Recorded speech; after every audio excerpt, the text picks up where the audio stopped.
Pope Francis, the spiritual leader who touched millions with his humility, compassion, and unwavering call for peace, spent his final hours in a moment that brought the whole world to a pause. In every country, in every city and village, people turned their hearts toward Rome, sensing something historic was unfolding. The air was still and a deep silence filled the streets near St. Peter's Basilica. The faithful stood close together in the square, many of them with tears in their eyes, knowing they were witnessing the last chapter of a remarkable life. Pope Francis, frail and near the end, had one last message to share.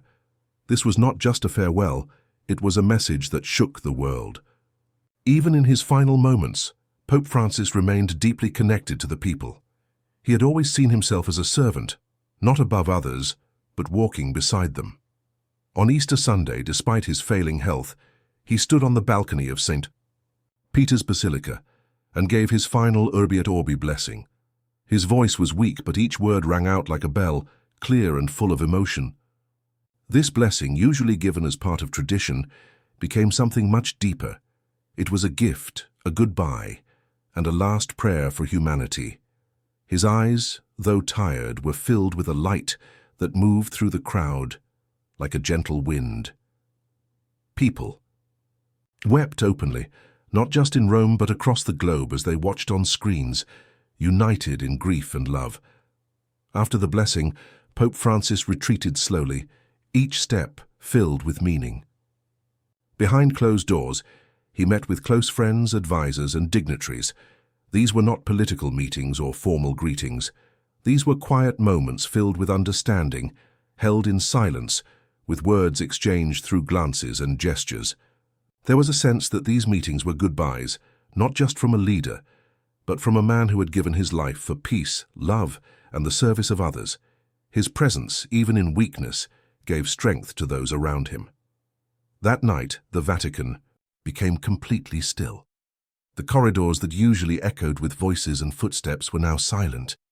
The Pope, surrounded by a small circle of aides and medical staff, was nearing the end. Yet his mind was still sharp, and his heart still full of purpose. He called for his final message to be prepared, a message not just for Catholics, but for the entire world. This message, which would be read aloud the next day, was his last offering to humanity. It was not filled with complex theology or deep politics. Instead, it was filled with hope, with clarity, and with love. On Easter Monday, as the sun began to set over Rome, Archbishop Diego Relli stood before the crowd and began to read the Pope's final words. His voice trembled with emotion, but the words themselves were strong and steady. "Christ is risen, Alleluia. Hope does not disappoint," the message began. These words moved through the crowd like a wave, soft but powerful. They reminded everyone that no matter how dark the world may seem, hope is always present. Pope Francis had always believed in the strength of faith, and now he was offering that faith to the world one last time. He called for peace in places torn by war, Ukraine, Gaza, and Yemen.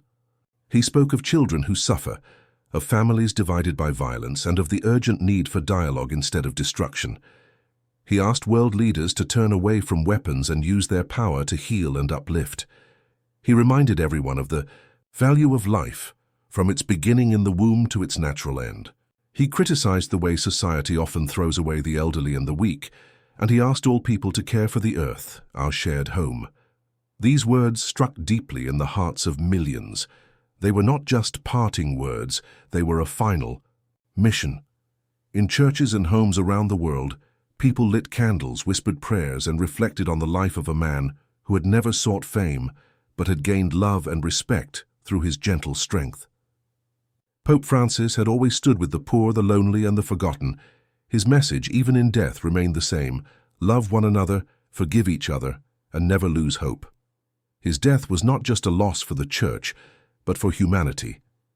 Leaders from every part of the world expressed their sorrow.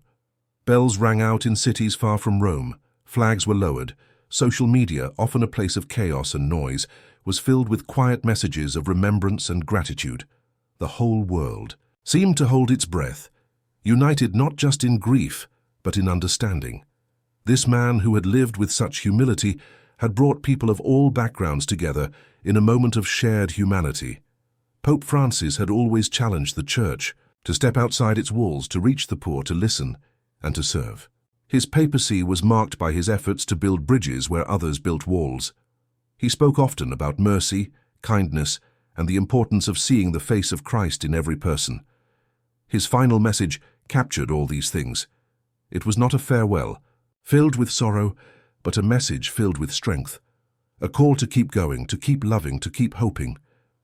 As his voice fell silent, his words continued to echo. They moved through the air like music, carried by the wind, remembered in the hearts of those who heard them.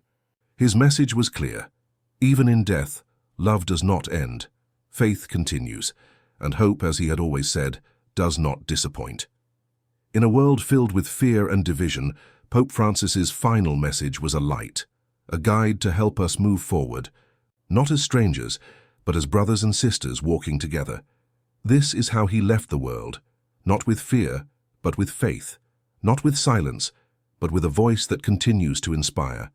His legacy will live on, not only in the pages of history, but in every act of kindness, every effort for peace, and every heart that still dares to hope.